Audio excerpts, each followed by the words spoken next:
Magandang gabi mga kaibigan. Ngayon, muling bubukas ang pinto ng mga lihim at hiwaga. Dito sa Sigaw sa Dilim, maririnig ninyo ang mga kwentong hindi basta kwento, kundi mga bulong ng gabi, mga sigaw ng mga nilalang na nagtatago sa anino. Kaya kung handa na kayong pakinggan, isara ang ilaw, suotin ang inyong headset, at sabay-sabay tayong lumusong sa dilim ng kwento ngayong gabi.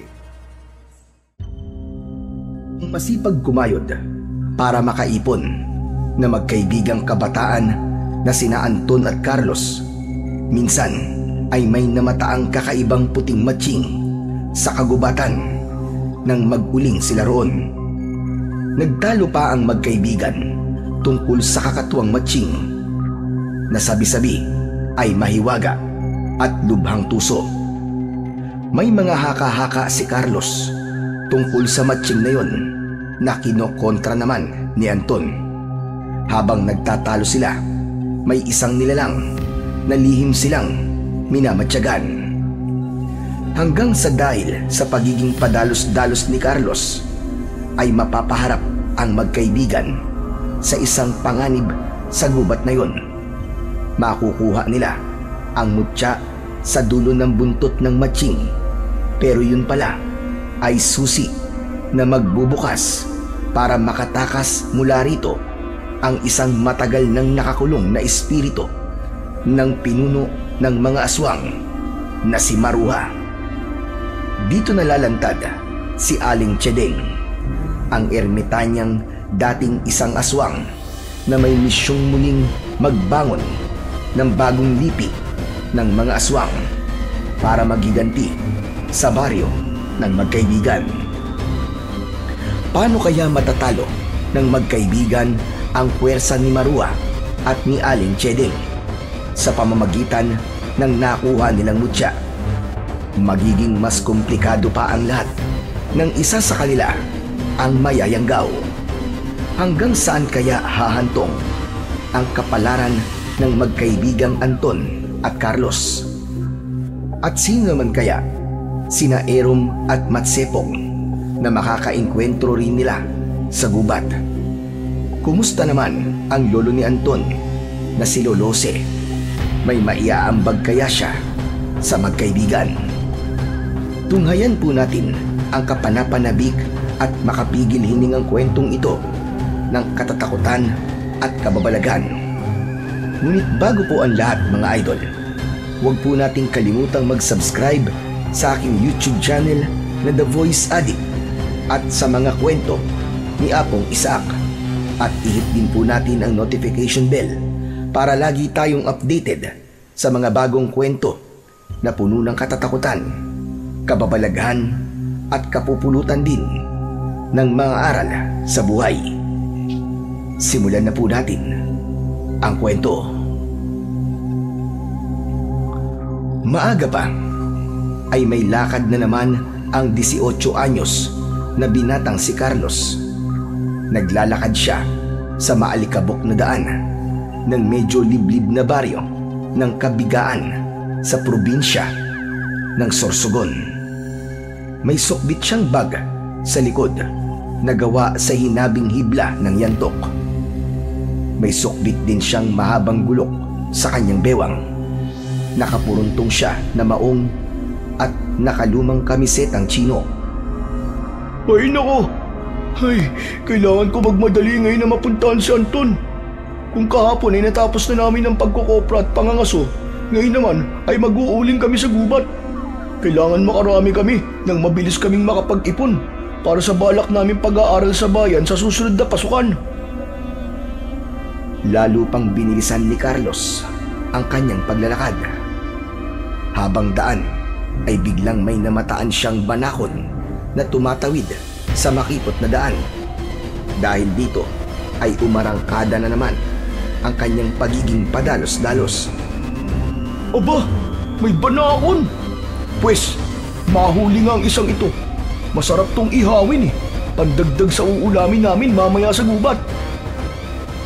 Walang sabi-sabing hinugot ng binata ang sukbit na gulok at agad sinugod ng habol ang banakon na pagkakita naman sa kanya ay umangat kagad ang ulo at umandang tumuklaw. Easy ka lang, boy. Wala kang laban sa matalim kong bulok. Sige, subukan mo. Kung hindi, matatagpas talaga ang ulo mo. Sa ginawang yun ni Carlos, ay mas natakot pa ang mga taong nakakita sa kanya sa daan. Nagtakbuhan ang mga ito palayo at baka biglang balingan ng malaking banakon. Medyo nahirapan ang binata sa paghuli sa matinik na banakon. Pumuntikan pa siyang matuklaw kung hindi lang niya naiharang ang talim mismo ng bulok sa ngumangangan itong bunganga. Ang bulok sa halip ang natuklaw nito. Anak ng lintik, muntikan pa ako dun ah. Mabuti na lang at naiharang ko ang bulok. Hayan, wakwak tuloy ang bunganga mong hinayupak ang banakon ka. Sorry ka na lang, boy. Malas mo ngayon. Ako ang nakaharap mo. Masayang isinilid ni Carlos ang katawan ng banakon matapos niya itong matanggalan ng ulo. Makaraan ay itinuloy na niya ang pagpunta sa bahay ng kaibigang si Anton. Habang sisiga-sigang naglalakad ay hindi na niya napansin ang isang pares ng mga matang masama ang pagkakatitig sa kanya. Isang matandang babaeng may hawak na mahabang tungkod at balot na balot ang ulo ng malapad na bandana. At sa wakas ay nakarating din si Carlos sa bahay ni na Anton. Si Anton ay kaedad lang ni Carlos, 18 anyos din. Ulila na itong lubos sa mga magulang. Ang tanging katuwang na lang nito sa buhay ay ang lolo nitong albularyo, ang 60 anyos na si Lolose. Magandang umaga po, Lolose. Gising na po ba si Anton? Ikaw pala, Carlos. Kay aga mo ah. Mukhang may lakad yata kayong dalawa ng apo ko. Opo, Lolose, tama po kayo. Napag-usapan po kasi namin kahapon sa koprahan na mag-uuling kami ngayon sa gubat. Alam niyo na po, kailangan namin mag-ipon para sa balak namin pag-aaral sa bayan. Napakahirap po kaya ng buhay rito sa atin, lalo na po kung wala po kayo natapos. Pangarap po namin makaahon sa kahirapan. Abay, mabuti yan, iyo. Natutuwa ako at may pangarap pala kayong dalawa. Sandali lang, maghintay ka at gigisingin ko lamang si Anton. Mukhang napasarap ang tulog eh. Mabuti pa'y maupo ka na muna riyan. Ipaghahanda ko na rin kayo ng kape at konting maaagahan para may lakas kayo bago kayo pumunta sa gubat. Sige po, Lolo. Nalimutan ko rin po palang mag-agahan sa bahay kanina eh. Naaatat po kasi akong pumunta agad dito para sunduin po si Anton. Teka pala, ano yung tumutulog mula riyan sa sukbit mong bag? Dugo. Aba tama. Dugo ba yan, iyo? Ay, may napatay po kasi akong banakon kanina. Naisipan ko pong hulihin. Pandagdag po sa uulamin namin mamaya ni Anton sa gubat. Teka lilinisin ko na rin po pala at pagpipira-perasuin sa banggirahan nyo, Lolose. Baka po bumaho kasi sa daan eh. Sige, ikaw nang bahala riyan. Alam mo naman kung paano maglinis ng banakon. Pero mabuti hindi ka natuklaw niyan. Kay laki pa naman yan. Nako, sa uli-uli iyo, huwag padalos-dalos sa paghuli ng banakon. Iisa lang ang buhay natin. Kapag nagkamali ka, wala nang rewind. Naku, sa bilis ko lang po ay wala nang panama tong banakon. Kaya nga po naunahan ko eh. Pero wag po kayo mag-alala, Lolose. Tatandaan ko po ang sinabi niyo sa akin. Mag-iingat po kami mamaya ni Anton sa gubat. Sa sarili niyang kwarto ay ginising naman ni Lolose si Anton. Anton na po! Gising na! Nariyan na si Carlos sa labas. Mag-uuling daw kayo ngayon sa gubat. Bumangon ka na riyan, sige na!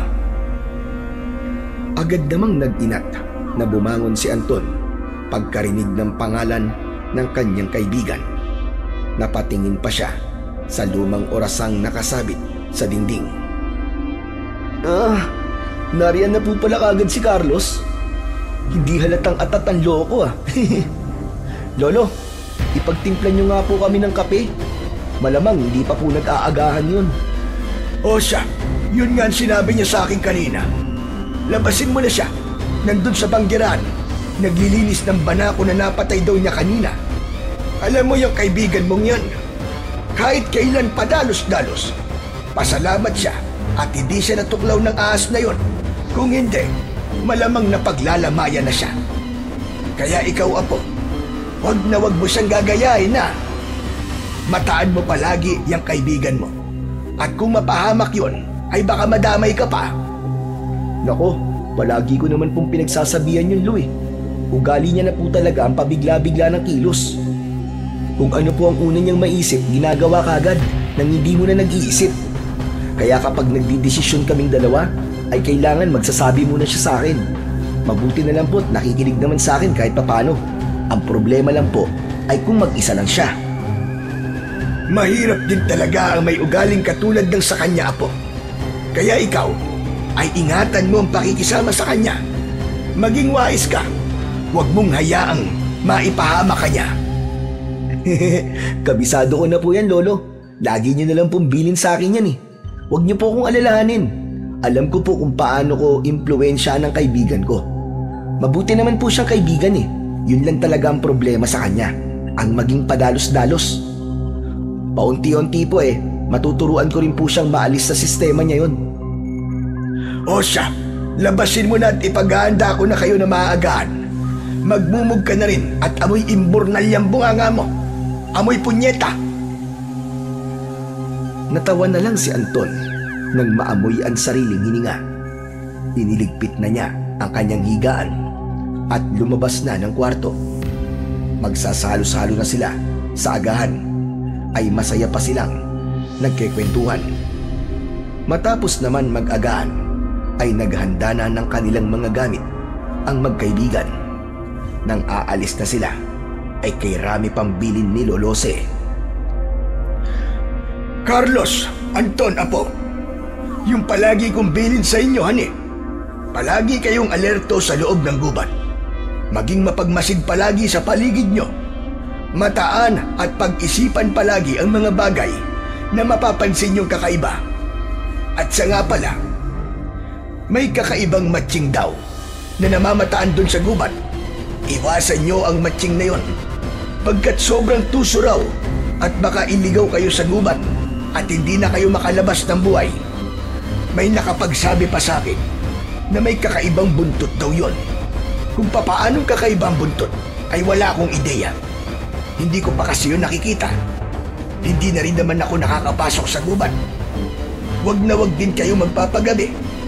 Huwag niyong hahayaan na sumapit ang takip silim na naroroon pa rin kayo sa loob ng gubat. Dapat mga 3:00 pa lang ng hapon ay palabas na kayo. Delikado pag maabutan kayo ng dilim sa gubat. Alam niyo na yun kung bakit.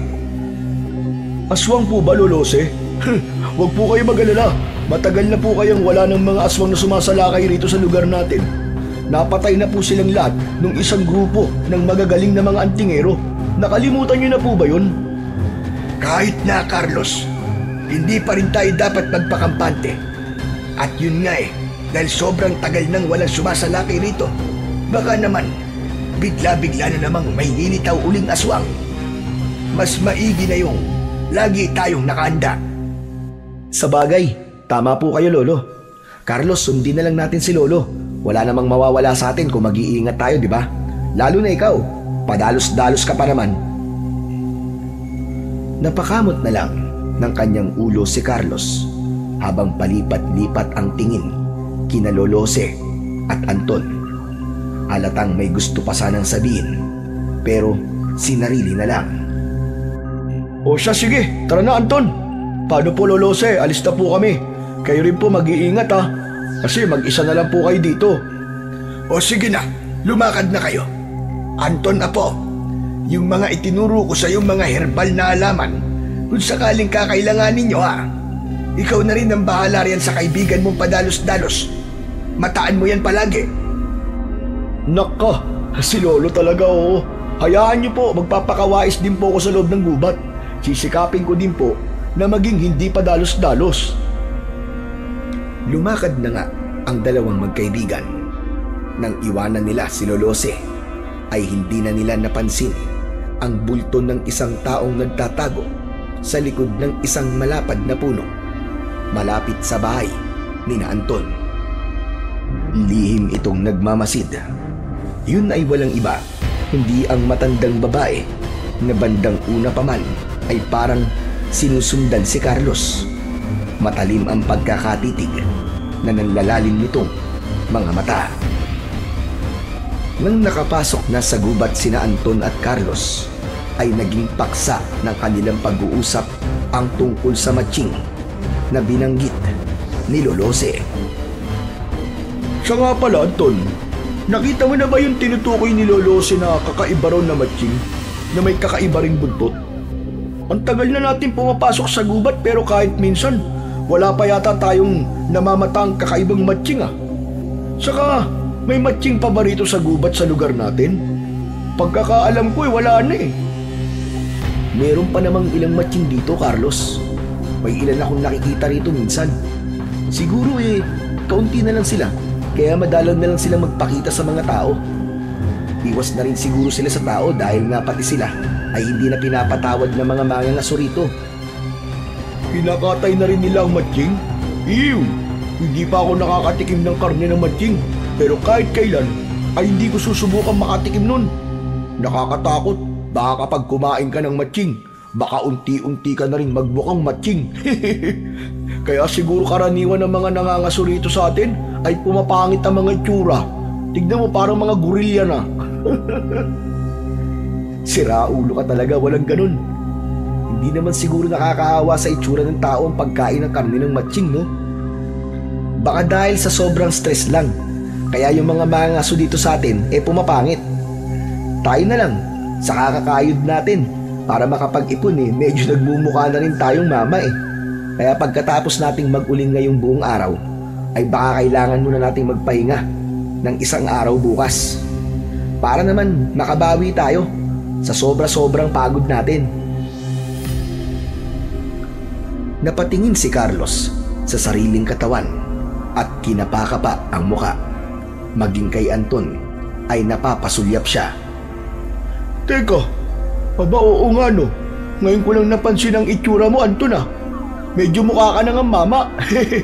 Aba, pwede na kitang tawagin kuya o kaya tito. Sira ulo, ako lang ba? Ang itsura mo kaya ang pansinin mo. Halatang hindi ka na nagsasalamin Tinutubuan ka na kaya ng bigote at balbas. Hala ka, ikaw naman yata ang malapit ng magmukhang matching. Letsugas ka. Hindi nga, Anton. Niloloko mo lang yata ako Totoo nga. Kinapa mo na ba yung mukha mo? Kung hindi mo naman pala nararamdaman yung tumutubo mong buhok sa mukha. Hanip, gaano na ba kakapal yung mga kalyo mo sa kamay? At parang sobrang manhid na yata. Sira ulo. Basta, mas mauuna ka pang maging matching sa akin. Mas matanda ka kaysa sa akin ng ilang araw, no? Akala mo, ha?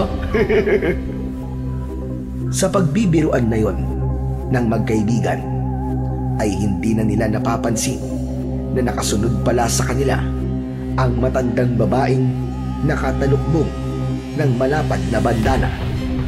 Pirming matalim ang pagkakatitig ng mga mata nitong para bang nagbabanta. Maingat ang bawat kilos nito. Halos walang kaluskos na marinig habang palihim na palipat-lipat ng punong pinagtataguan. May kung anong ibinubulong ito sa sarili. Ano kaya ang magandang gawin sa dalawang binatang ito? Kailangan may gawin na ako ngayon. Tumanda na lamang akong ganito nang hindi na ipaghihiganti ang dapat kong ipaghiganti.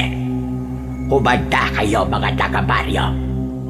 Oras na magtagumpay ako ngayon ay makakabalik na ang lahing minsan niyong inalis sa akin. Akala siguro ninyo ay tuluyan ng nabura ang aming lahi. Pwes, kailangan magpatuloy ang lahi namin sa pamamagitan ko. Dahil medyo napasigaw ang matanda sa gigil sa bandang dulo ng sinasabi, ay narinig ito ni na Anton at Carlos. Kapwa napalingon ang dalawa sa direksyon nito. Ngunit bago pa man tuluyang malantad sa dalawa ang itsura nito, ay mabilis na itong nagtalukbong at mabilis din bumira ng lakad papalayo. Lintik na yan. Mabubukin pa yata ako ng mga damuhong yon. Kailangan ko na tumakas at magbalik sa yungib ka. Huh? May tao sa banda ron, Carlos, oh. Isang matandang babae yata. Tama, matandang babae nga na may tungkod. Teka, sundan natin, Anton. Baka lihim tayong minamanmanan. Mabilis na pinigilan ni Anton ang tangkasan ng gagawin ni Carlos. Hinila niya ang braso nito. Huwag na, Carlos. Baka hindi talaga yung tao. Isipin mo, ano ang ginagawa ng isang normal na matandang babae rito sa gubat? Saka hindi pamilyar sa akin ang itsura niya. Hindi yata siya taga-baryo natin. Parang may kakaiba rin sa kanya, nararamdaman ko. Natigilan naman si Carlos at sandaling napaisip. Oo nga, no. May talukbong pa pala siya. Di ko alam kung ano ang tawag doon. Pero parang sinaunang panahon pa ang disenyo eh. Hindi kaya isa yung... baka naman isang diwata na nagpapanggap lang na matanda.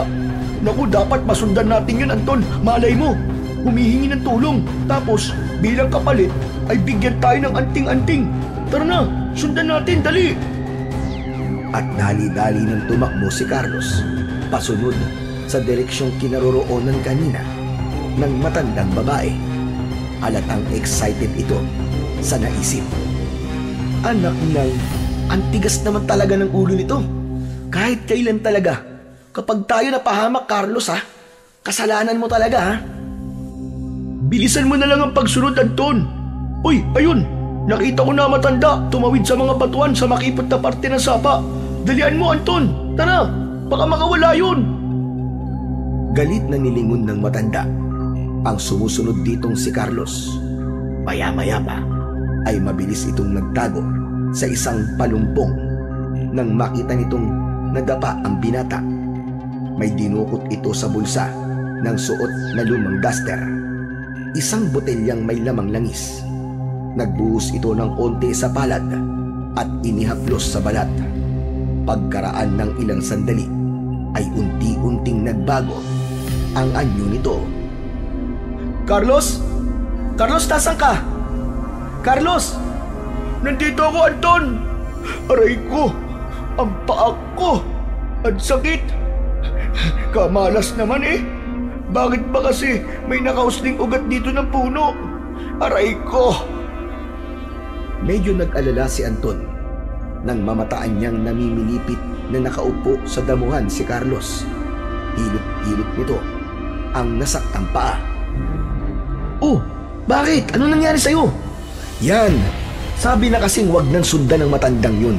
Ayan tuloy na pala mo sa pagmamadali mo na parang kung ano ang naisip yung kagad ang mangyayari. Ano? Nasaan na yung matanda? Doon! Aray! Doon! Sa banda ron pumunta! Ituturo sana ni Carlos kung nasa ang banda kanina ang matanda, pero bigla siyang natigilan. Nang paglingon niya ay wala na pala ito. Sa halip, ang nakita niya ay isang kakaibang matching na lalambi-lambitin sa mga sanga ng puno sa di kalayuan. Huh? Anton, tignan mo! Nakikita mo bang nakikita ko? Yun na yata yung sinasabi ni Lolosi, nakakaibang matching. Ha? Nasaan? Ayun oh!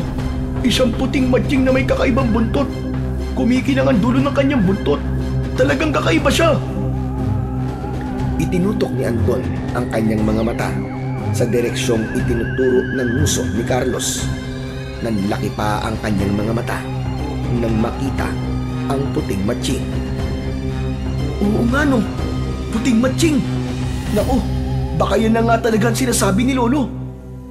Yumuko ka nga muna, Anton, at baka makita ka ng matching na yun. Obserbahan na lang muna natin. Tapos, palihim natin susundan. Kakaiba talaga ang buntot niya. Parang maalala ko sa mga kwento ng mga matatanda doon sa amin. May sinasabi silang mutya. Karaniwan doon ng mutya ay makinang. Ang iba raw ay nakikita sa parte ng katawan ng kakaibang mga hayop. Naku, baka mutya ang nasa dulo ng buntot ng puting matching na yun na. Anton, kailangan mahuli natin ang matching na yun. Shh! Hinaan mo lang ang boses mo. Parang nakikiramdam ang matching. Saka teka nga, sa pantaron mo rin ba nakita ang matandang hinahabol mo kanina? Oo. Hindi ako pwede magkamali. Bakit ba? Hindi kaya yung matandang yun ay ang matching na nakikita natin ay iisa? Oo nga no. Pwedeng ganun nga, Anton. Sabi ko sa'yo malamang naingkantada nga matandang babaeng yun. Kita mo, heto, at bibigyan pa yata tayo ng mutya. Kung siniswerte nga naman tayo, oo. Heto na yata ang sagot sa matagal na nating hiling na sana swertein tayo isang araw at mapabilis ang pag-iipon natin. Ang alam ko pa kasi, may mga mutya raw na pampabuenas o pampaswerte. Heto na yon, Anton. Nilalapitan na tayo ng swerte. Pero paano kung masamang engkantada na pala? O kaya ay masamang elemento rito sa gubat? Baka hindi mo alam. May masasamang mga elementong magagaling magpanggap. Wag na nga yung padalos-dalos na naman ang pairalin mo, Carlos. Mahirap na. Oo, gusto ko rin makahanap o makatsyempo tayo ng mutya. Pero hindi sa paraang isasapalaran natin ang ating mga buhay. Tandaan mo, iisa lang ang buhay natin, Carlos. Saka marami pa tayong pangarap na kailangang abutin, di ba? Kaya mas mabuting wag muna nating iasa sa buenas na maibibigay ng mutya ang kapalaran natin. Mas gusto ko pang sa sariling sikap at tiyaga matamasa ang swerte sa buhay. Ay nako, ang dami mo pang sinasabi, Anton. Ikaw rin, baka minsan lang ang ganitong pagkakataon. Teka, tignan mo, Anton, oh. Yung matching na puti. Hala, naging dalawa na sila, Anton. Mabilis na napalingon si Anton sa bagay na pinanlalakihan ng mga mata ng kaibigan niyang si Carlos. Totoo ngang biglang naging dalawa ang matching na kulay puti. At parehong-pareho ang mga ito. Para bang pinagbiyak na bunga. May makinang na bagay pa ring parang nakakabit sa dulo ng buntot ng isa pa. Pero may isang bagay na ipinagtataka ni Anton sa ikinikilos ng dalawang matching na yon. Matapos nga niyang panlakihan ng mga mata, ay napakunot naman ang kanyang noo. Aba, oo nga. Naging dalawa sila. Pero teka, bakit parang hinahabol ng isang isa pa? Parang takot na takot naman ang isa. Parang may mali ah. Anong mali ang sinasabi mo? Baka sadyang magkagalit sila sa isa't isa, kaya ganyan sila kumagabulan. Teka nga, at may gagawin lang ako. Umiral na naman ang pagiging padalos-dalos ni Carlos. Mabilis itong pumulot ng malaking putol na sangang namataan sa isang tabi sa damuhan. Walang sabi-sabi nitong patakbong inihagis yun sa direksyon ng isang matching na galit na humahabol sa isa pa na halatang mas mabagal kumilos. Medyo uugod-ugod na ito habang lumalambitin sa mga sanga ng puno. Langya kang matching ka? Akala mo kung sino ang may-ari ng gubat na to, ha? Hetong sa'yo! Kung hindi ka patitigil, ay babatuin pa ulit kita! Dahil sa ginawa ni Carlos, ay naalerto ang humahabol na matching. Napalingon nito sa kinaroroonan ng binata. Mabilis nitong iginala ang mga mata at namataan naman si Anton. Naningkit din ang mga mata nito na parang taong nag-iisip. Napakamot pa ito ng baba. Ang sumunod na naging aksyon ng matching na yon ay nagmamadali itong namitas ng hilaw na mga bunga ng punong kinaroroonan. Makaraan ay nananadyang pinagbabato ang dalawang nagulat na binata. Sira ulong matching to! Aray ko! Aray! Aray ko! Wisit na matching to! Ang sakit mong bato! Hustler pa! Dito, Carlos! Dito tayo! Sundan mo ako! Mukhang hindi tayo titigilan yan hanggat hindi tayo lumalayo mula sa kanya. Ikaw kasi, pabigla-bigla ka na naman. Dapat kasi, inobserbahan lang muna natin sila. Kaso binulabog mo. Paano kung magtawag pa ng ibang mga kasamahan yan? Baka kuyugin tayo dito ng mga matching. Aray ko! Aray ko! Sira ulo talaga matching na to. Parang ako lang ang pinapatamaan ah. Ikaw kasi ang unang nambato sa kanya. Bilisan mong kumilos para hindi na tayo sundan. Huwag mo na kasi siyang lilingunin. Kita mong sumisigaw na sa galit yung matching oh. Lilingunin mo pa. Mabilis na kumilos ang dalawa. Palayo sa matching na patuloy pa rin sa pambabato ng maliliit na mga bunga ng punong bayabas. Hanggang sa tuluyan na nila itong mailigaw at hindi na sila nasundan pa. Grabing matching yun. Nalamog yata ang ulo ko ah. Napakasintado pa. Yan ang napapala ng padalos-dalos na tulad mo. Saka mabuti pang ang itinaboy tayo para wala na tayong iisipin pang mutya-mutya na sinasabi mo. Pag-uuling ang ipinunta natin dito, hindi paghanap ng mutya. Ano ka ba? Saka ayoko ng mutya.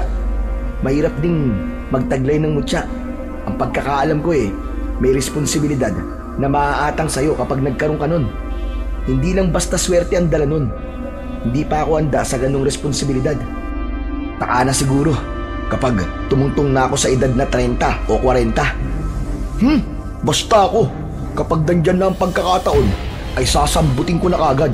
Maghihintay pa ba naman ako ng maraming taon kung nandyan na nga sa harap ko? Ikaw na rin na may sabi, di ba? Naginto ang panahon. Tapos, ikaw naman pala tong magpapalipas ng maraming panahon bago sunggaban ang pagkakataon. Depende naman kasi yan sa kahandaan mo, Carlos. Susunggaban mo ba ang isang bagay kahit alam mo sa sarili mo nabubut ka pa?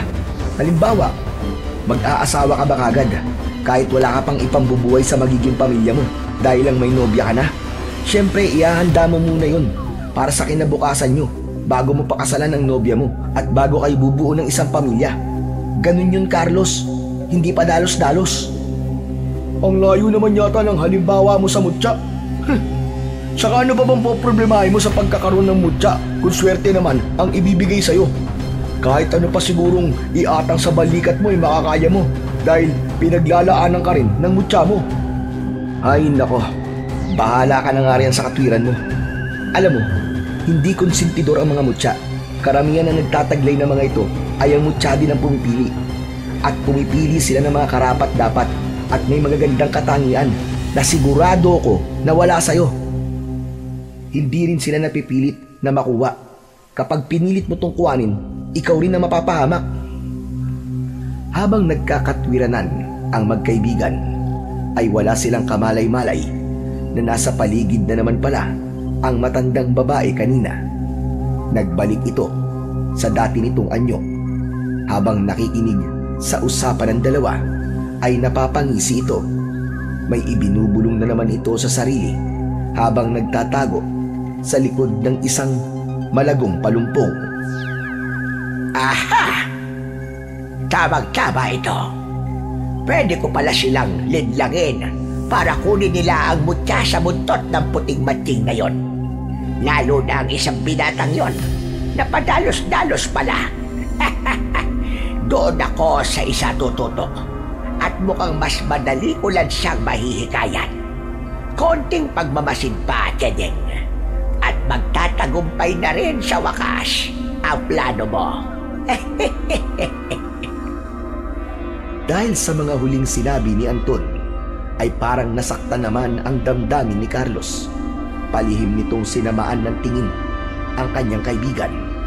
Magsasalita pa sana ito, pero hindi na lang isinatinig ang nasa isip. Sa halip ay bumuntong hininga na lang ito.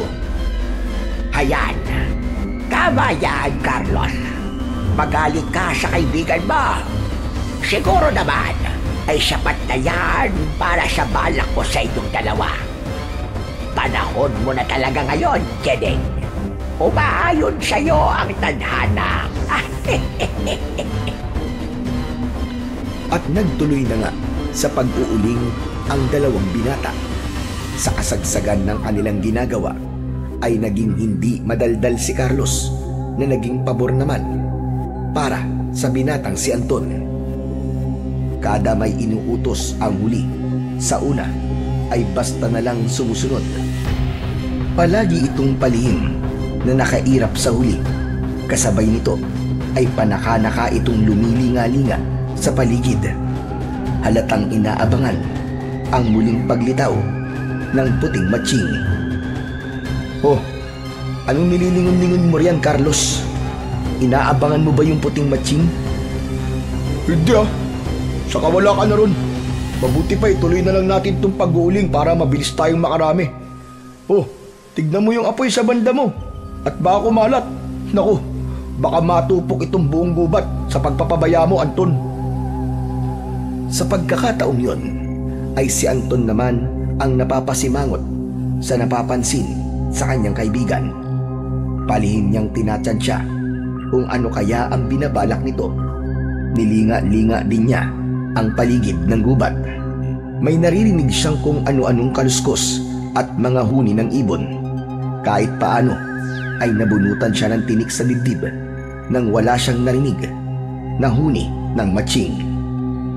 Samantala ay walang kamalay-malay ang magkaibigan, pati na ang nagtatagong si Aling Chedeng. Nasa itaas pala ng isang mataas na puno ay nagmamasid ang totoong kakaibang puting matching na ginaya ni Aling Chedeng bandang una. Naniningkit na naman ang mga mata nito at nag-iisip habang pahimas-himas ng baba. Mas minamataan nito si Aling Chedeng. Makaraan ay nagpalipat-lipat naman ang tingin nito kina Anton at Carlos na parabang may tinitimbang sa dalawa. Biglang nagliwanag ang aura ng matching nang may kung anong sumagi sa isip. Dali-dali itong walang ingay na nagpabitin-bitin sa pagitan ng mga sanga ng puno at nagpakalayo-layo. Ang pinuntahan nito'y isang parang punong balete, pero hindi puno ng balete. Napapalibutan ito ng mga baging ng halamang makabuhay. Paglambitin ng puting matching sa punong yon, ay lumikha ito ng kakaibang ingay na parabang may tinatawag mula sa loob ng puno. Walang ano-ano'y biglang lumitaw ang isang engkantadong may muka at katawan ng tao, ngunit may ilang parteng parang sa matching tulad ng tenga nito. Ang mabalahibo nitong mga kamay at paa at may mahaba ring buntot. Ito ay walang iba kundi si Erom, ang engkantado ng mga matching sa gubat. Kinausap ni Erom ang matching. Ang boses nito'y mataginting. Anong balita, Matsepong? May banta ba sa susing mutya na ikinabit ko sa buntot mo at nadalaw ka rito sa baluarte kong puno? Umungul-ungol at sumenyas-senyas ang matching na tinawag ni Erom na si Matsepong. Inintindi yung maigi ng engkantado. Aba! At meron palang lumitaw na natitira pang kampon ng mga aswang. Isang matandang babae na nagtatago sa sekretong yungib dito sa gubat. Aba! Bakit hindi ko man lang siya natutunugan? Pwes, panahon na, Matsepong, para gamitin mo ang iyong katusuan. May maimumungkahi ka bang magandang dapat nating gawin para makontra ang matandang yon sakaling magtagumpay ang kanyang balak na makuha ang susing mutya sa iyong buntot? Muling umungol at sumenyas si Matsepong. Ano ka mo? May dalawang binatang nag-uuling dito sa gubat na nakakita sa matanda. Malamang nga ay may binabalak ang matandang yon. Tama ka. Posible kang gamitin niya ang kahinaan ng isang binatang yon na sabi mo ay padalos-dalos. Ayos, Matsepong. Maganda ang suwestyon mo. Tusok ka nga talaga. Sige, yun mismo ang gagawin natin. Pinagana ni Erom ang taglay niyang kapangyarihan na nasa kanyang humahabang puting buntot. Ibinasiwas niya ito sa ere, sa kanyang likuran. Kada wasiwas nito ay may lumalabas na manipis na puting usok. Ilang saglit lang ay may lumitaw na isang nilalang sa kanyang likuran. Namangha si Matsepong nang makita ito. Samantala, sa kubo naman na kinaroroonan ni Lolose, abala ang matanda sa pagluluto ng matatanghalian. Wala siyang kamalay-malay na lihim pala siyang pinagmamasdan ng puting matching ni Erom. Humuhuni ito ng kakaibang tunog upang tawagin ang pansin ng matandang lalaki. Teka, ano ba tunog yun? Parang tunog ng isang matching. Nako, matignan nga at baka yun ay yung kakaibang matching na sinasabing pag-alagala sa gubat at bihirang mamataan. At baka siya na ngayon dahil kakaiba ang tunog niya. Nakita kagad ni Lolo Jose ang puting matching na pasabit-sabit sa mababang parte ng punong malapit sa kubo. Agad siya nitong sinenyasan na lumapit. Nako, pinapalapit ako ng matching na to. Aba, susundan ko ba o hindi? Ang alam ko ay tuso raw ang kakaibang matching na to. Pero mukhang mabait naman siya. Ano kaya ang mangyayari sa akin kung subukan kong lumapit? Diyos ko, hindi pwede at baka kung ano ang gawin sa akin ng matching na ito. Muling sumenyas ang matching kay Lolose na lumapit dito. May ipinakita ito at iwinagayway sa direksyon ni Lolose. Putol na buntot na may makinang namutya sa dulo. Ang sarili nitong buntot. Aba nako, naputol pala ang buntot niya. Anong ibig sabihin nito? Ibinibigay sa akin ang buntot niya. Pero bakit? Tatanggapin ko ba? Ah, hindi. Hoy, puting matching! Hindi mo ako maluloko sa gusto mo mangyari. Hindi ko ba alam na tuso ka? Pwes, kahit anong gawin mo, ay hindi ko tatanggapin yan. Napakalabong ipamigay mo yan. At sa isang katulad ko pa, na matandang uugod-ugod na. Walang ano-ano ay may kung anong itinuro ang matching sa langit, habang ang itsura ay takot na takot. Umuungol din ito ng malakas na parabang nagbababalang may mangyayari o darating na sakuna. Dahil dito, taranta namang napatingala sa langit si Lolose at inalam kung ano ang itinuturo nito. Ngunit ang pagtingalang yon ni Lolose ay agad sinamantala ng matching. Mabilis itong patalon-talon na pinasok ang bahay ni Lolose at inilapag ang putol nitong buntot sa ilalim ng unan ng katring higaan ni Anton. May kung anong iniihip pa ito sa unan ni Anton bago mabilis na tumakbo palabas. Nagulat naman si Lolose nang paglingon niya ay nakita niyang papalabas na ang matching mula sa loob ng kubo. Mabilis niya itong hinabol at binugaw palayo. Leche kang matching ka! Mukhang inisaan pa yata ako. Baka kung ano na ang kinuha sa bahay. Baka may kung anong ginawa. Nako, mahirap na. Matignan nga ang buong bahay. Mabilis na pinasok at tinignan ni Lolose ang bawat sulok ng kubo. Kada detalye ay hindi niya pinalampas. Nang mapadako siya sa kwarto ng apo, ay biglang naningkit ang kanyang mga mata. Paano ay nakaramdam siya ng kakaiba. Teka, parang may kakaiba akong nararamdaman dito sa kwarto ni Anton. Biglang umalinsangan. Tapos, teka, minamali ba ako ng pandinig ko? Parang may bumubulong sa akin. Saan pa nanggagaling yung parang bulong na yun? Kung saan saang banda, itinutok ni Lolose ang kanyang tenga para marinig ng malinaw ang bulong na naririnig. Hanggang sa mapaupo siya sa katring higaan ni Anton. Uy! Mukhang dito sa unan ni Anton nang gagaling ang bulong. Biglang nanlaki ang mga mata ni Lolose nang marinig niyang parang kinakausap siya ng bulong. Ang tinig nito ay mataginting. Ang totoo ay boses yon ng engkantadong matching na si Erom. May ipinahatid itong mensahe sa pamamagitan ng puting matching na kanina nga ay iniihip sa unan ni Anton. Lolose, makinig kayo sa sasabihin ko. Ako ang engkantado ng mga matching sa kagubatan. Huwag kayong mabibigla sa mga ihahabilin ko tungkol sa inyong apo. Ito ay lubhang mahalaga. May kinalaman ito sa isang mutyang ipagkakatiwala ko sa kamay ng inyong apo. Sa balikat niya ay iaatang ko ang isang mabigat na gampanin. Iahanda ko siya para sa isang laban na napipintong maganap. Puwersa ng mabagsik na aswang ang kanyang makakalaban. Muling nanlaki ang mga mata ni Lolose sa kanyang mga narinig. Puwersa ng mabagsik na aswang? Ibig sabihin ay sasalakay na naman dito sa aming baryo mga aswang.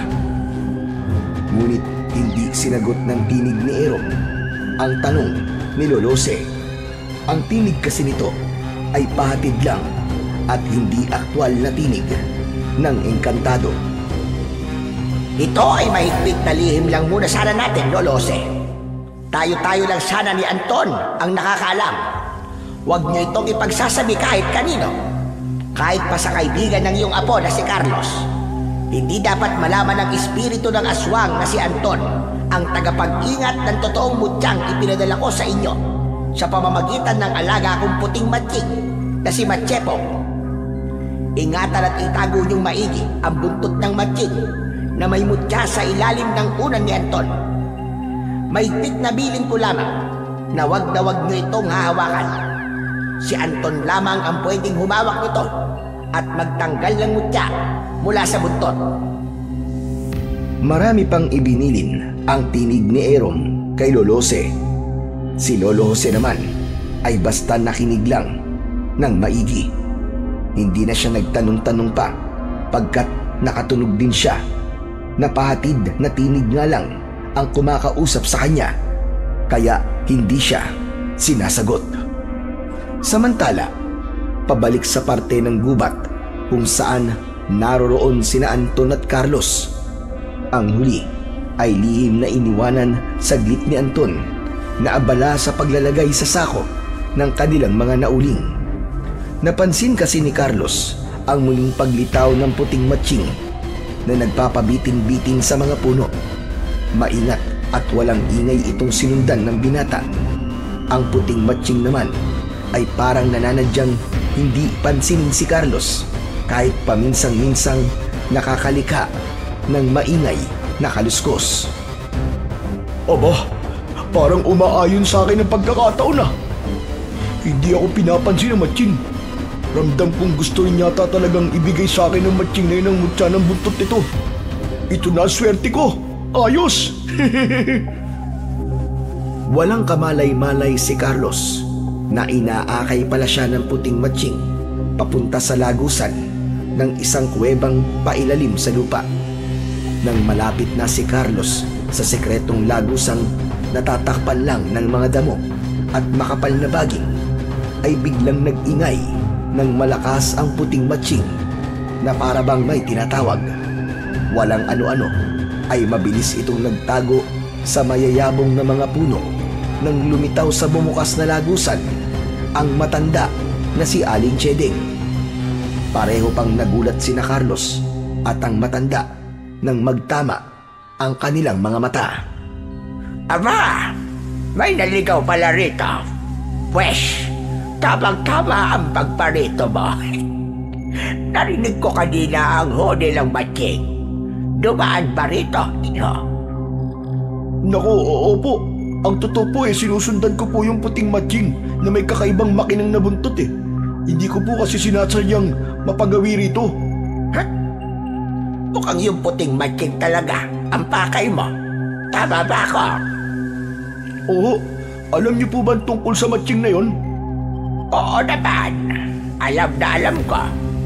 Ang matching na yon ay nagkataglay ng susing mutya ng engkantadong si Erom. Susing mutya? Engkantadong Erom? Ano pong pinagsasasabi niyo? Alam kong marami ka pang hindi alam tungkol sa mahiwagang puting matching na yon na pag-alagala rito sa kagubatan.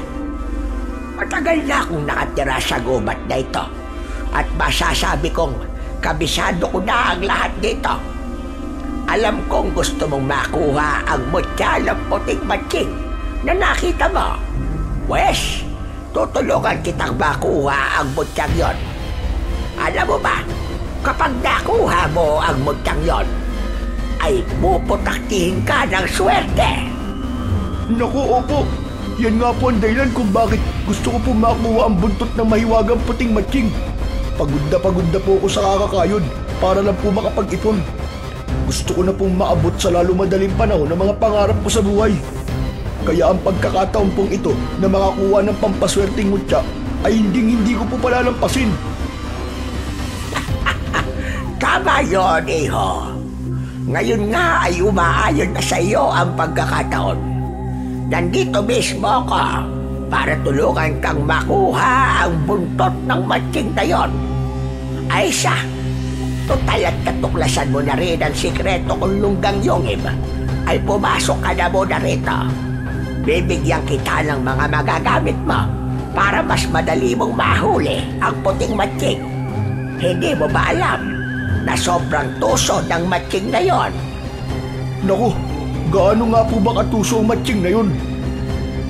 Nako, sobrang tuso. Halika na at pumasok ka na muna. Huwag kang matakot dahil hindi naman ako masamang nilalang. Tutulungan pa nga kitang mahuli ang matching. Saka bibigyan pa kita ng anting-anting. Gusto mo ba yon? Talaga po? Bibigyan niyo ako ng anting-anting? Oo naman. Anting-anting ang kailangan mo para mahuli ang tusong mahiwagang matching na alaga ng isang engkantado. Ay, isa po ba kayong engkantada? Parang gano'n na nga. Isa akong ermitadyang engkantada. Wow! Tama po pala ako nang hinala sa inyo na isa kayong engkantada at mali naman ang kaibigan kong si Anton. Hayaan mo na ang Anton na yun, iho. Ikaw talaga ang itinadhanang mapagkakalooban ko ng anting-anting. Pagpasok ng dalawa sa madilim na pailalim na yungib, makikita ang nakasinding mga sulok sa bawat sulok nito. Kung ano-ano rin ang makikitang mga nakasabit sa bawat dingding ng yungib. Iba't ibang kagamitan ni Aling Chedeng. Meron ding nakasabit na mga pulseras at mga kwintas na gawa sa kung ano-anong materyales. May isa pa na may palawit na parang kulay itim na diamante. Meron din ang palawit na itim na batong may nakaukit na hindi maintindihan ni Carlos kung ano. Kinuha ni Aling Chedeng ang kwintas na may palawit na itim na diamante. Palihim itong nakangisi ng nakakaloko. May kung ano pa itong ibinulong sa palawit ng kwintas na biglang saglit na kuminang. Oh, ito na, iho. Ang sinasabi ko sa iyong anting-anting. Lubhang makapangyarihan yan. Ibulong mo lang dyan ang gusto mong mangyari at magkakatotoo yung kagad.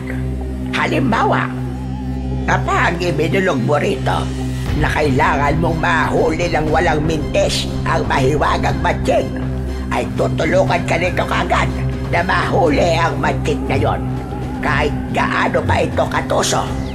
At kapag nahuli mo na ang matching na yon, putulan mo na kagad ng buntot. Pagkatapos noon, ay palagi ka nang magiging swerte sa lahat ng bagay. Wow! Gustong-gusto ko po yan. Akin na ho itong singsing at gagawin ko po kagad ang mga sinabi nyo. Kailangan ko na rin po lumabas kagad dito sa kuweba para mahanap ko na po kagad ang matching. Naku, salamat po talaga rito ha. At nagmamadali na ngang lumabas ng yungib si Carlos.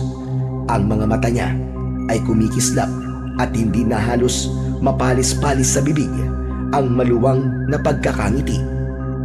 Hindi na niya napansin ang kakaibang titig sa kanya ng matandang ermitanya na si Aling Chedeng. Tila nadismaya ito sa agad na pag-alis ng binata. Ang gaspag naman ang ugali ng lokong yon. Sariling interes lang pala ang iniisip. Nakuha lamang ang kailangan ay umalis na lamang ng ganon-ganon. Di bale, ang pangit mo ring ugali ang magpapahamak sa iyong damuho ka. Buset, saka ayos na rin pala yun. Kahit paano, ay magiging instrumento ko naman siya para muling makawala ang espiritu ni kabahalang Inang Maruha, ang babagsik na reyna naming mga aswang. Masasaan ba? At sigurado kong sa akin sasasadib. Sa wakas, muli na namang may babalik ang naiwala kong pagkaswang. At siyempre, ay ipapakalat kong muli ang aming lahi. Marami akong yayang gawin. Muling umalingaw-ngaw ang malakas na tawang yun ni Aling Cheding sa loob ng kanyang yungib. Samantala, nang nasa labas na si Carlos at nakagad niyang hinanap ang mahiwagang puting matching. Parang nananadya namang hinihintay siya nito di kalayuan sa lagusan ng sikretong yungib na pinanggalingan. Agad na binulungan ni Carlos ang palawit ng kwintas na noon ay naisuot na niya sa kanyang leeg. Ngayon mo patunayan sa akin na totoo kang anting-anting. Kailangan madali kong mahuli ang puting matching na yun na nakikita ko. Kontrahin mo ang kanyang katusuan. Ngayon din. Laking tuwa ni Carlos nang mapagtanto niyang tumalab nga ang kanyang ibinulong. Paano ay nakapagtatakang kinawayan pa siya ng matching at sinenyasang lumapit dito. Hinawakan pa nito ang sariling buntot at iwinagayway sa ere na para bang pumapayag kagad ito na ibigay ng walang kahirap-hirap ang taglay nitong mutya. Ngunit nang tuluyang makalapit si Carlos at nang ilalabas na sana niya ang sukbit na matalas na itak para putulin ang buntot ng matching, ay muli itong sumenyas. Umiling-iling ang ulo nito, kasabay ng hintuturo nitong tila nagsasabing hindi raw muna. Itinuro rin ito ang suot na kwintas ni Carlos. Ano? Ibibigay mo na lang sa akin tong buntot mo kapalit ng suot kong kwintas? Ganun ba? Tumango-tango ang matching. Itinago pa nito ang buntot bilang hudyat na hindi yun makukuha ni Carlos. Malibang ipagpalit niya rito ang kwintas, malalim namang napaisip ang binata. Dapat ko ba tong ipagpalit o hindi? Ayos lang yata na ipagpalit ko na lang kung makukuha ko naman ang mutya na pampaswerte. Saka bakit pala siya interesado sa kwintas na to? Paano kung iisahan lang pala niya ako? Parang naintindihan naman ng matching ang ibinubulong sa sarili ni Carlos. Bigla itong bumusangot at inirapan ang binata.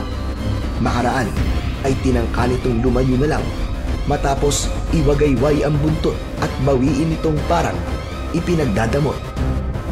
Dahil dito ay nataranta ang binatang si Carlos. Mabilis niyang hinila ang kamay ng matching. Teka, uy! Sige na, eto na. Ibibigay ko na sa itong kwintas. Pero dapat ay ipaputol mo muna sa akin ang buntot mo para sigurado ako. Pero sumenyas ang matching na ibigay raw muna niya rito ang kwintas at ipapahawak na raw nito ang buntot. Sinunod naman ni Carlos ang senyas ng matching. Iniabot na niya rito ang kwintas na bigay ni Aling Cheding. Para makasigurado ay kagad sinunggaban ni Carlos ang buntot ng matching, sabay putol dito gamit ang matalas niyang itak. Pagkaputol ng buntot ay mabilis nang tumakas ang matching. Tangay ang kwintas at naiwan si Carlos na tuwang-tuwa nang makuha niya ang makinang na mutya sa dulo ng buntot ng matching. Sa wakas, ako na ang magiging pinakamaswerteng tao ngayon sa mundo. Maitago nga muna itong mutya. Hindi muna to dapat makita ni Anton. Ako lang ang dapat na makinabang dito. Napakaswerte ko talaga at ako nakauna. Malas na lang ni Anton. Mauuna kong maabot ang mga pangarap ko kesa sa kanya. Nang puntong yun, habang ibinubulsa ni Carlos ang makinang namutyang bato, ay wala siyang kamalay-malay na may manipis na kulay itim na usok palang parang nasisipsip ang kanyang katawan. Hindi matukoy kung saan ito nagmumula. Bumalik si Carlos sa kinaroroonan ng kaibigang si Anton. Kakaiba ang sigla niya ng sandaling yun na hindi maitago ng kanyang mga mata, pati na ng kanyang kilos. Siyempre ay napansin yun ni Anton pagkakita sa kaibigan. "Oh, Carlos, kanina pa kitang hinahanap ah. Saan ka ba nanggaling? Pambihira, para kang paltos ah. Saka ka lang lilitaw kapag patapos na ang ginagawa natin. Hindi mo na ako natulungan ah." Teka, bakit parang kakaiba yata ang sigla mo ngayon? May nakita ka sigurong kakaiba rito sa gubat, no? Naku, walang ganun, Anton. Ewan ko ba? Basta masaya lang ang pakiramdam ko ngayon. Siguro dahil tama. Dahil marami na pala tayong nauling. Naku, pasensya na rin kung hindi na kita natulungang magsako ng mga uling ha. Siya, damihan ko na lang ang bubuhating mga sako ng uling para naman makaganti ako sa'yo. Ako na rin ang bahalang maghanap ng bibili sa bayan. Saka bilisan na nating umuwi. Hindi tayo pwedeng magpahapon dito, sabi ni Lolo Jose, di ba? Nang pauwi na sila, ay lihim na inoobserbahan ni Anton si Carlos na nauuna sa kanya sa daang kanilang tinatahak palabas ng gubat. Naningkit ang kanyang mga mata nang mapansin niya ang manipis na itim na usok na patuloy na nasisipsip ng katawan ni Carlos. Malalim niyang pinag-isipan kung ano yon at bakit may ganun na nangyayari sa kaibigan. Hanggang sa tuluyan silang makauwi at maghiwalay ni Carlos, ay patuloy na pinag-iisipan ni Anton ang kanyang natuklasan. At lalo pang nadagdagan ang kanyang iniisip nang makausap niya si Lolo Jose na noon din ay napansin niyang parang hindi mapakali. Ay, salamat at umuwi ka na rin, Carlos. Alam mo, Apo, may importante akong sasabihin sa'yo. Pero teka, tuluyan na ba talagang nakaalis ang kaibigan mo? Silipin mo nga ulit sa labas, Apo. Hindi kasi niya pwedeng malaman o marinig man lang ang sasabihin ko sa'yo ngayon. Isang mahigpit na sikreto lang natin ito, Apo. Tayong dalawa lang ang dapat na nakakaalam nito. Opo, wala na po siya. Kanina pa po nakaalis si Anton eh. Atat nga pong makauwi yun kanina pa. Saka, ano ba sasabihin niyo sa akin? At bakit kailangan tayong dalawa lang po ang nakakaalam? Sandali, at isasara ko lang muna itong pinto, Apo. Pagkatapos ay pumasok ka sa kwarto mo at susunod ako. May ipapakita ko sa iron. Nang nasa kwarto na sila ni Anton, ay nagmamadaling inutusan ni Lolo Jose si Anton. Buklatin mo ang ilalim ng unan mo, Apo. Una ay nangunot ang noo ni Anton pagkakita sa putol na buntot ng matching na may kumikinang na batong mutya sa dulo nito. Makaraan ay takang-takang binalingan si Lolo Jose. "Lo, bakit may putol na buntot ng matching dito? Paano nagkaroon ito dito?" Ikinuwento ni Lolo Jose sa binatang si Anton ang lahat ng nangyari. Bandang una nang magpakita sa kanya ang mahiwagang puting matching. Kasama roon siyempre ang bulong ng isang engkantado at mga bili nito. Siyempre ay hindi makapaniwala si Anton matapos niyang marinig ang buong kwento ni Lolo Jose. Teka, Lolo. Ibig sabihin po, imutya talaga itong nasa dulo ng buntot ng matching, Lolo? Sasalatin na sana ni Anton ang buntot ng matching nang pigilan siya ni Lolo Jose. Teka, Apo. Wag mo munang sasalingin ang buntot na yan. At bakit naman po, Lolo? Ang bilin kasi sa akin ng engkantado, ang mutya raw sa dulo ng buntot na yan ay bali susi na kapag kinuha ay matik daw na mapapalaya ang espiritu ng mabangis na pinuno ng mga aswang na si Marua. Maghahanap daw kagad ito ng masasanibang mararamdaman itong handa itong tanggapin. Sa pamamagitan ng masasaniban nito, ay muli niyang bubuhayin ang lipi ng mga aswang. Kaya kung sasalatin mo na yan ngayon, malamang na mamayang gabi ay baka may aswang nang sasalakay rito sa baryo. Kailangan pag-isipan muna natin ang magandang gawin. May kinalaman sa mutyang nasa buntot ng matching. Sandali po, at aalalahanin ko ang lahat ng ibinilin sa akin ng engkantado. Mukhang nakalimutan ko lang iba. Teka, oo nga pala. May sinabi pala sa akin yung engkantado na kusa rin daw ibubulong sa'yo ang lahat oras na mapalapit ka sa buntot na yan. Wala ka bang naririnig na parang bumubulong sa'yo, Anton? Nang sandali nga mismong yon, ay biglang may narinig si Anton na mataginting na tinig na nagsisimulang bumulong sa kanya. Teka lo, meron nga po ako narinig. Mataginting po siya na parang mahiwagang boses. Yan na nga yun na po. Pakinggan mo lang na mabuti ang mga sasabihin sa'yo. Nakinig ng mabuti si Anton sa tinig ng engkantadong si Erom. Nang matapos ang lahat ng bilin nito, ay inabot na ng paglatag ng gabi. Matapos ang lahat, ay kumilos na ang binatang si Anton.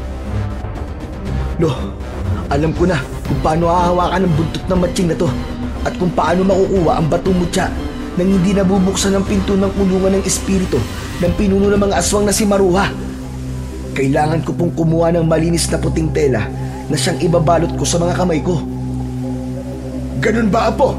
Sige, gawin mo lang, Apo, ang mga inuutos sa'yo ng tinig. Sigurado namang walang iuutos sa'yo na hindi mabuti. Sige na! Nang makahanap si Anton ng malinis na puting tela, ay kagad niyang dinampot ang buntot ng matching. Nang kinukuha na niya ang kumikinang na batong mutya, sa dulo nito ay biglang nangati ang kanyang ilong at napabahing ng malakas. Dahil dito ay hindi sinasadyang nabitiwan niya ang hawak na puting tela sa kanan niyang kamay na siya sanang ipangahawak sa batong mutya. Aksidente tuloy niyang nahawakan ng batong mutya, nahubad ang kamay. Bunga nito ay sandaling nawala ang kinang ng mutya at nagkulay itim. Naku po, Diyos ko! Naloko na, Lolo! Nahawakan ko po itong mutya na walang takip ang kamay ko. Tignan nyo! Biglang nawala po ang kinang niya. Ano pong ibig sabihin nito? Patay tayo, Apo! Malamang na ang ibig sabihin niyan ay gumana na ang pagbubukas ng pinto ng pinagkulungan sa espiritu ng pinuno ng mga aswang. Nang sandaling yon ay kumulumlim ang kalangitan at biglang kumulog ng malakas at gumuhit ang matatalim na mga kidlat. Tumatama ang mga ito sa gitnang parte ng kagubatan. Siyempre ay ikinatakot yon ng maglolong Anton at Lolose.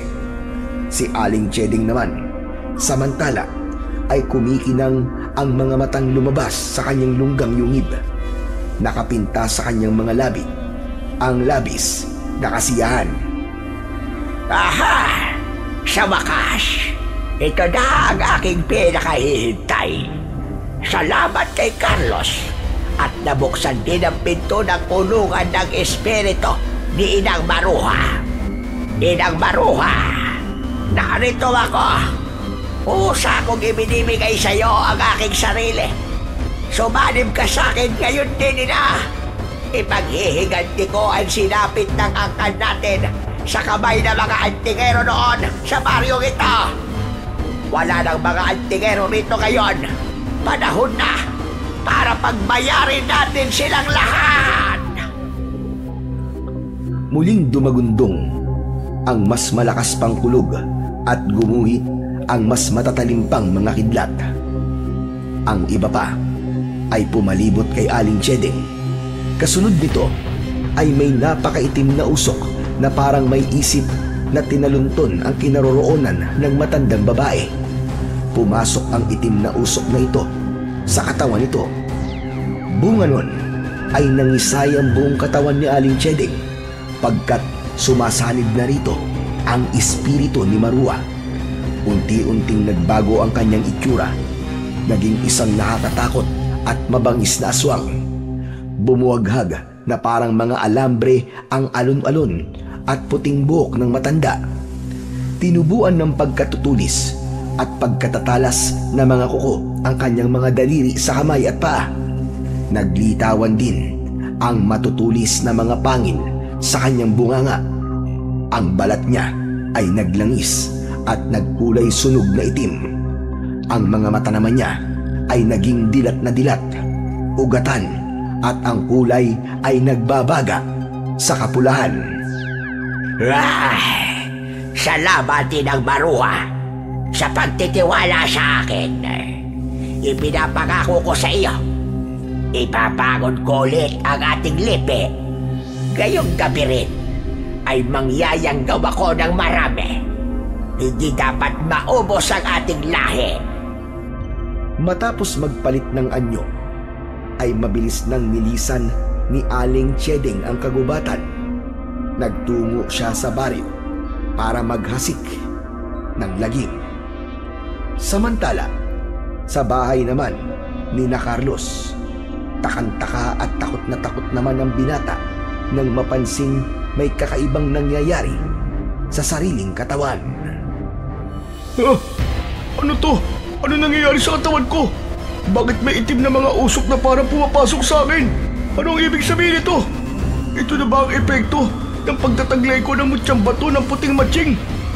Pero, bakit ganito? Bakit itim na usok ang pumapasok sa akin?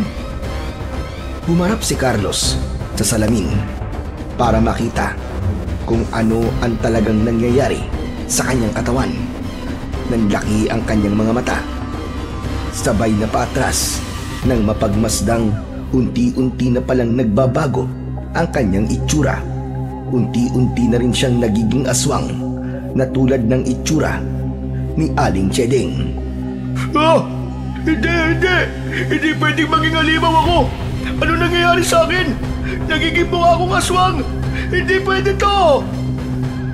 Natakot ni Carlos na baka makita siya ng kanyang mga magulang, ay tumakas siya sa kanilang bahay at pansamantalang nagtago sa kagubatan. Bakit nangyari sa akin to? Ito ba ang kapalit na mutyang bigay sa akin ng matching? Akala ko ba ay magiging swerte ako? Pero bakit ganito? Ano ngayon ang gagawin ko? Si Anton! Si Anton ang kailangan kong puntahan ngayon. Sa kanya ako hihingi ng tulong. At dun din muna ako sa kanila pansamantalang magtatago. Nang makarating si Carlos kina Anton, ay naalarma naman ang maglolo nang makita nila ang itsura ni Carlos. Carlos! Ikaw ba talaga yan? Ano nangyari sa'yo? Hindi, Apo. Hindi si Carlos yan. Yan ay aswang. Baka sa kanya sumanib ang espiritu ng pinuno ng mga aswang. Ako po to, Lolose. Si Carlos po ito. Nagulat na lang po ako nang bigla ko naging ganito. Tulungan niyo ako, Anton, Lolose. Ayoko po maging halimaw o aswang. Tulungan niyo ako. Maya-maya ay napansin ni Anton ang hawak ni Carlos na katulad ng kanyang mutyang bato na mula sa buntot ng puting matching. Ha? Ano yung hawak mo, Carlos? May batong mutya ka rin. Saan mo yan nakuha? At bakit meron ka rin yan? Ikinuwento lahat ni Carlos kung paano siya nagkaroon ng mutyang yun. Kasama na rin dito ang tungkol kay Aling Chedeng na nagbigay sa kanya ng kwintas na anting-anting na may palawit na kulay itim na diamante. Habang nagkikwento si Carlos, ay sumabay naman bigla ang pagbulong ng mataginting na boses kay Anton. Aktwal na siyang kinakausap ng engkantado si Aaron. Ang tinutukoy mong matandang babae, Carlos, na nakita rin natin sa gubat ay isa raw palang aswang na naalisan ng kakayaang magpalit ng anyo tungo sa pagiging aswang. Siya na lang daw ang tanging natitirang aswang dito sa lugar natin. Namuhay daw siyang isang ermitanya, kaya walang nakakaalam na isa siyang aswang. Ngayong gabi raw mismo ay sa kanya sumanib ang espiritu ni Maruha at ilang bahagi ng kanyang itim na espiritu ay nasipsip daw ng katawan mo, Carlos. Nahawaan ka na ng pagiging aswang. Nayanggaw ka. Sa kanyang mga narinig ay sobrang nagulat si Carlos. Halatang hindi siya makapapayag. Ano? Nahawaan ako ng pagiging aswang? Pero bakit ako? At bakit nasipsip ng katawan ko ang ilang espiritu ng Maruhang yun na sinasabi mo, Anton? Ayoko maging aswang. Kailangan makabalik ako sa dati kong anyo. Anton Nolose, nagmamakaawa ako sa inyo. Tulungan niyo ako, pakiusap. Niloko ka na matandang babae, Carlos. Kaya ka napasukan ng espiritu ng kanilang pinuno ay dahil sa anting-anting na kwintas na ibinigay niya sa'yo. Nasaan ba ang kwintas na yun? Kailangan may gawin daw tayo sa kwintas na yun para makontra at maibalik ka pa sa dati. Pero naibigay ko na yun, Anton, at naipagpalit sa puting matching para dito sa mutyang to. Ito namang mutyang to, hindi ko alam kung bakit hindi gumagana. Akala ko isiswerte na talaga ako, pero mukhang kabaligtaran na nangyayari. Tulungan niyo ako. Oo kasi, yan ang napapala mo, Carlos, dahil sa pagsuway mo sa biling ko sa yung huwag padalos-dalos. At kung may balak kang gawin, ay sabi ko sa yung ipaalam mo muna sa akin. Ang tigas kasi ng ulo mo eh, hindi ka nakikinig eh. Paano ngayon ang gagawin natin para maibalik ka pa sa dati? Samantala, nang sandaling yun, ang matching na nagpakita dati kay Carlos ay isa lang palang kopya ng alagang matching ni Erom na si Matsepong. Isa yon sa naisip na paraan ng tusong matching na sinunod naman ng engkantado. Kasalukuyang nagpupulong ang engkantado at ang naging dalawang katauhan ni Matsepong. Ngayon ay nakuha na natin itong kwintas ng matandang ermitanya na yon, na isa palang natirang aswang na akala ko ay tuluyan ang naubos ng grupo ng mga antingero noon. Marami tayong magagawa sa pamamagitan nito laban sa puwersa ni Maruha na ngayon nga ay nakalaya na sa kanyang kulungan. Ngunit delikado ngayon ang binatang pinagkalooban natin ng totoong susing mutya, Matsepong. Kailangan ko siyang gabayan. Ito ang kwintas, Matsepong. Ikaw na muna ang bahala riyan. Naikarga ko na rin lahat sa isip mo ang tungkol dyan, pati ang kailangan mong kapangyarihan para mabaliktad ang paggana niyan. Ikaw na rin ang bahala sa kaibigan ni Anton na si Carlos. Sige na, kailangan na natin kumilos kagad bago tuluyang makapaggasik ng lagim ang matandang ermitanya at si Maruha. Maliksing agad na kumilos si Matsepong at ang kopya nito. Pumaroon kagad ang mga ito sa baryo. Si Erom naman ay kagad nag-concentrate para tukuyin ang kalagayan ni Anton at para makipagtalastasan dito sa pamamagitan ng batong mutya. Sa baryo naman ay nagkakagulo na ang mga tao dahil sa pagsalakay ni Aling Cheding. Talagang wala siyang inaksayang panahon. Bawat mamataan niya sa baryo ay sinusugod kagad niya at pinagkakakagat sa leeg. Halata ang pakay niya, hindi lang para manlapa, kundi ang mangyanggaw ng mga bagong magiging aswang na tulad niya. Takot ang mga kalalakihan na labanan siya, pagkat lubha siyang malakas, maliksi at mabangis dahil sa nakasanib sa kanyang espiritu ni Maruha. Mga hayop kayong mga taga-baryo kayo! Ngayon ang gabi ng aking paghiganti.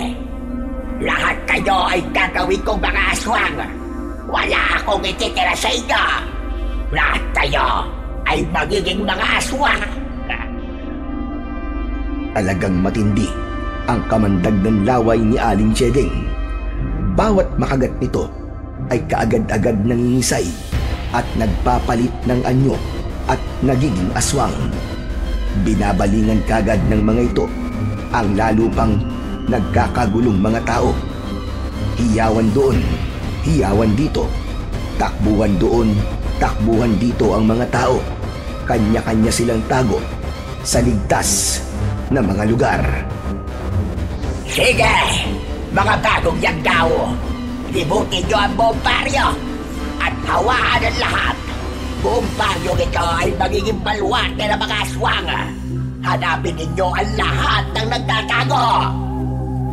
Pagbalik sa kubo ng maglolong Anton at Lolo Jose, katakot-takot na kumusyon din ang nangyayari. Bigla na lang nag-ulul si Carlos pagkat noon ay tuluyan ng naging isang mabangis na aswang. Inatake nito si Lolo Jose. Mabuti na lang at naging maagap si Anton.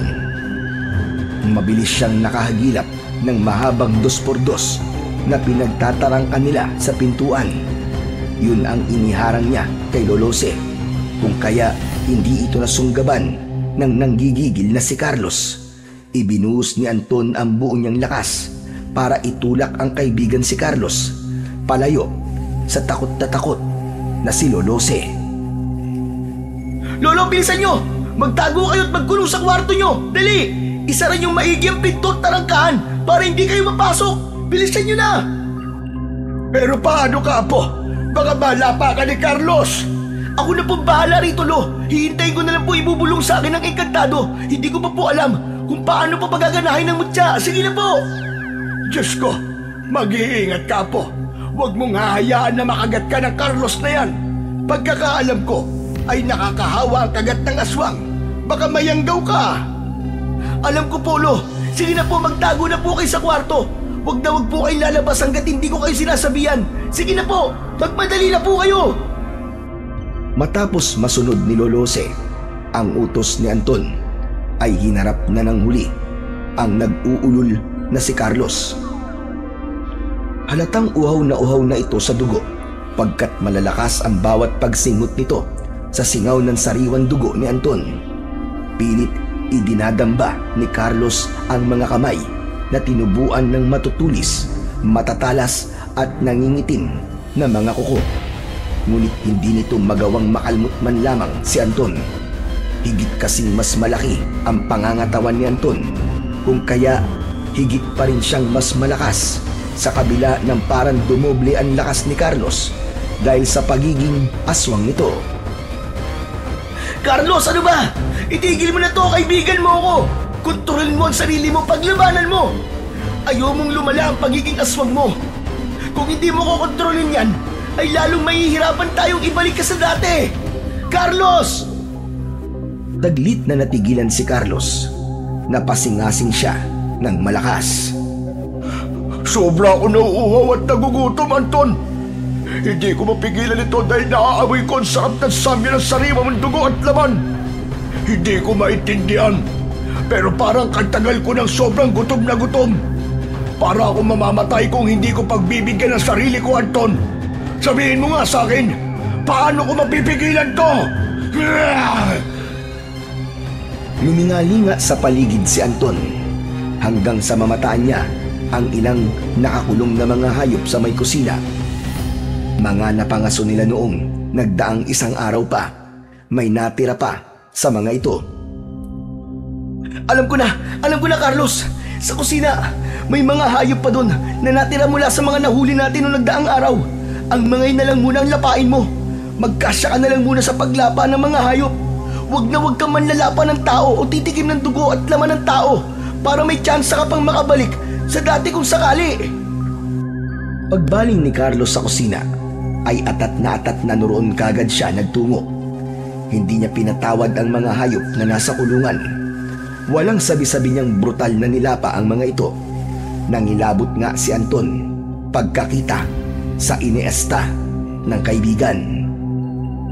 Ngunit matapos malantakan ni Carlos ang mga hayop sa kulungan, ay parang kulang pa rin ang mga yon. Nang muli niyang balingan si Anton, ay umarangkada na naman ang parang napakatinding gutom at uhaw na nararamdaman ito. Noon ay duguan na ang nguso, mga kamay at maging mga damit nito. Parang kulang pa rin ang mga to, Anton. Sobrang nagugutom at nauuhaw pa rin ako.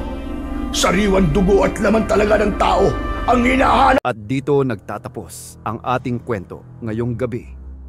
Kung nagustuhan ninyo ang karanasang ito, huwag kalimutan ang Sigaw sa Dilim, ang tahanan ng mga kwentong nag-iiwan ng takot at tanong sa inyong isipan. Mag-subscribe, i-like at i-share ang video na ito para mas marami pang marinig ang mga bulong ng dilim. Hanggang sa muli. Ingat kayo sa gabi, sapagkat hindi lahat ng ingay sa dilim ay guni-guni lamang.